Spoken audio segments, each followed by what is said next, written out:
Caso contrario, nosotros no nos vamos a prestar al juego del movimiento al socialismo. ¿Acaso era mentira que Evo Morales tenía una relación amorosa con Gabriela Zapata? ¿Acaso era mentira que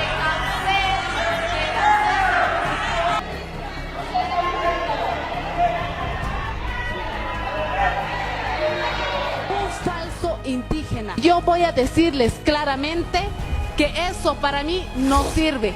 Esa declaración para mí es una irresponsabilidad con el Estado. Deben declarar héroes nacionales a las personas que están arriesgando sus vidas, apagando el incendio. Aquí ejercen violencia, aquí ejercen abuso de poder, pero no es solamente un abuso de poder. O se comen nuestros carteles o nos escupen y aprueban leyes que son totalmente innecesarias para el Estado boliviano. Este proyecto de ley no tiene ni pies ni cabeza. Este proyecto de ley es totalmente inconstitucional y nosotros no vamos a avalar ese tipo de pasos y actitudes que están haciendo como los verdaderos golpistas del Estado a los del movimiento al socialismo. Aquí deben de meterse a la cabeza la idea que Evo Morales, esta persona nefasta de nuestro país, ya no es presidente del Estado boliviano.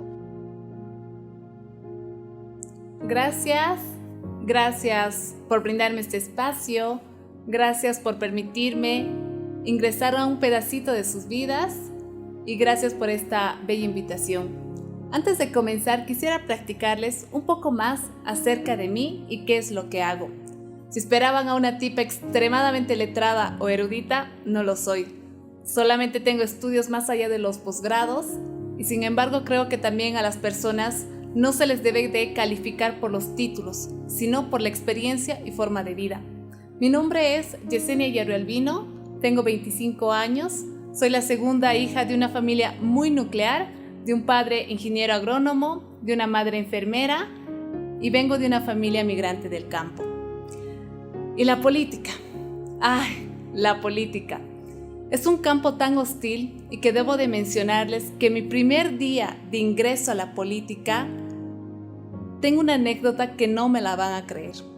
El primer día a mí me tocó ingresar por la puerta de aseo. ¿Por qué? Porque no me contextualizaban representante. No creían que yo era diputada simplemente porque les reflejaba juventud. Y en mi mente no concebía la idea de no lograr ingresar a mi fuente laboral. Es por eso que ingresé por la puerta de aseo. Es una anécdota la cual me encanta recordar porque no es el gran inicio que todos esperamos, pero es una experiencia que me ha servido bastante para recordar. También debo de mencionarte que lamentablemente a mí me tocó ingresar con el dominio absoluto de los 2/3 del MAS. Y lamentablemente en el camino hay muchos representantes que se vuelven camaleones, es decir, cambian de color, cambian de tienda política y esto ayuda a fortalecer un dominio absoluto ante la falta de coherencia con el manejo correcto de nuestras normas.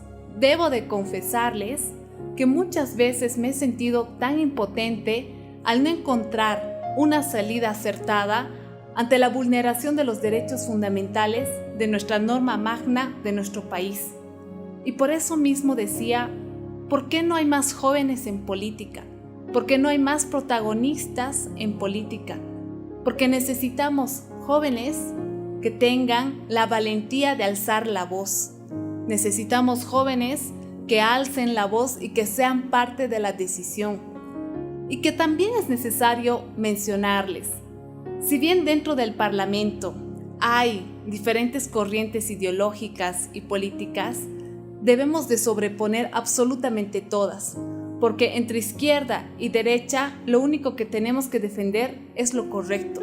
Siempre dije y siempre voy a hacer lo que me parece correcto en base a las normas y las reglas específicas que tenemos en nuestro país, que lamentablemente muchas veces no se han cumplido, pero que también a mí me sorprende que hay tantas personas en representatividad que únicamente por favores políticos vendieron su voz, vendieron su representación y vendieron su dignidad.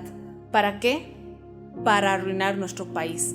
¿Y ese es el futuro que nosotros queremos como jóvenes? No. Muchas veces como jóvenes nosotros nos sentimos cansados, nos sentimos estresados. Y qué pena nuestra realidad, qué pena esta condena de tener a estos malos gobernantes. Sin embargo, nosotros no pensamos desde el otro enfoque. ¿Por qué nosotros tenemos que pensar qué pena, qué pobres, por qué esta realidad? ¿Y por qué no pensamos de una manera de potencializar nuevos liderazgos que tomen acción dentro de nuestro país y transformen la mentalidad, transformen esta realidad que vivimos? Porque muchas veces nosotros podemos decir, esto se acaba aquí y ahora. ¿Y cuántos de nosotros pensamos de esa manera? No muchos.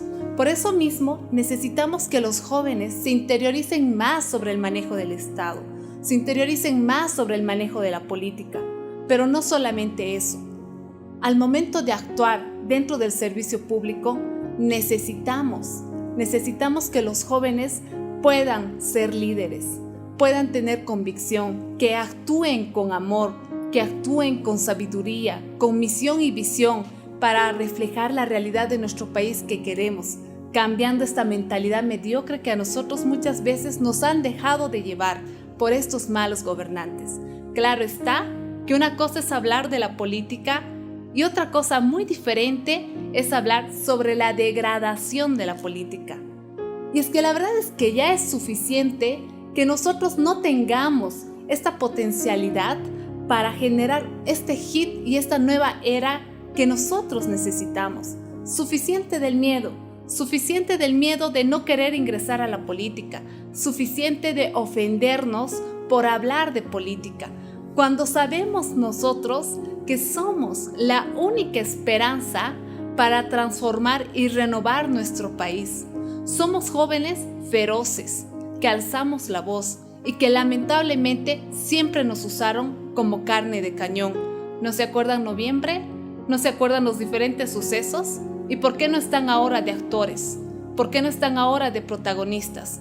¿Por qué ahora no toman las decisiones? Es por eso y muchos factores más que necesitamos que participen dentro de los diferentes procesos electorales, pero no solamente viendo o yendo a emitir su voto. Necesitamos que participen como protagonistas y que además debo de reflejarles claramente que esto es un camino y nosotros debemos de invertir tanto en nuestro conocimiento, debemos de invertir en nuestra educación, porque son las riendas que van a ayudar a cambiar a nuestro país, riendas que necesitamos que vayan en base a lo correcto, actuando con moralidad, actuando con mucha convicción hacia el prójimo. Pero también es necesario que los diferentes ciudadanos conozcan esta nueva renovación, esta nueva era, porque nosotros vamos a redignificar este concepto, vamos a transformar el mal hecho de nosotros conocer a estos malos gobernantes, condenados, sumisos, frustrados. Muchos de nosotros sabemos que tenemos que terminar con este destino, porque si no lo hacemos nosotros, ¿quién lo va a hacer por nosotros? Necesitamos que estos jóvenes líderes que ahora nos están escuchando, jóvenes líderes que saben que van a transformar su país, se empoderen y estos tengan la tarea de redignificar y reconstruir la política que todos necesitamos, porque sabemos que nosotros no hemos agotado todas nuestras cartas. Sabemos que nos falta actuar para mejorar el destino de nuestro país en base a la realidad que estamos viviendo. ¿Por qué? Porque es nuestro país. Simplemente porque es nuestro país. Y vale la pena soñar por nuestro Estado. Vale la pena sacrificar varios años de formación académica para que nosotros administremos nuestro Estado. Porque si está en nuestras manos, sabemos que esto va a ser diferente. A mis 10 años me tocó asumir el rol de madre, de cuidar y criar a mis hermanitos, porque papá y mamá tenían que trabajar mucho. Y a pesar de todas estas adversidades, logré ganar el concurso en la gesta emancipadora del Mercosur a mis 14. Logré ganar mis primeras elecciones a los 15. Asimismo, ser secretaria de conflictos de la Federación de Estudiantes de Chuquisaca. Y todas estas experiencias de vida me ayudaron a fortalecer a quien ahora soy yo, una abogada con posgrados, con algunos reconocimientos y becas ganadas, y actualmente trabajo en el Parlamento, obteniendo el título de ser la parlamentaria más joven de la historia boliviana, que me compromete a seguir trabajando, fomentando, motivando a las nuevas generaciones. Para mí, la política es un arte, es el arte de concertar las partes. La política es el arte del cual yo me enamoré y me incentiva a trabajar por el bienestar social. Algo muy delicado, pero cierto, es que dentro del Parlamento existe mucha hipocresía.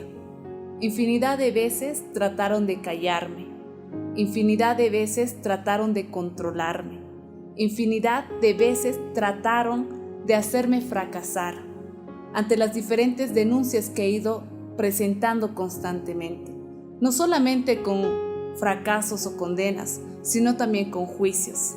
Y en particular, donde más insultos recibí, donde más ofensas recibí, fue cuando presenté la denuncia en contra del exgobernador por manosear a una mujer. También presenté la denuncia pública para pedir la renuncia de la defensora del pueblo. Asimismo, denuncias en contra del exmandatario Evo Morales. Tantas veces que trataron de hacerme caer con sus condenas y juicios fueron vanas, porque siempre dije y repliqué que voy a hacer lo correcto en base al respeto de las reglas y de las normas, y en base a lo correcto porque respeto mis propias convicciones y mis principios. Y lo que importa es cuánto haremos con lo que sabemos, actuando con moralidad, sin miedo, sin dolor, sin opresión, actuando con amor, pasión, paciencia, con enfoque, con visión, sin miedo, siendo irreverentes, sin seguir la receta, sin mirar atrás, porque es un país por el cual vale la pena soñar. Y si alguna vez tú tienes la oportunidad de tener una experiencia dentro de la política, no tengas miedo.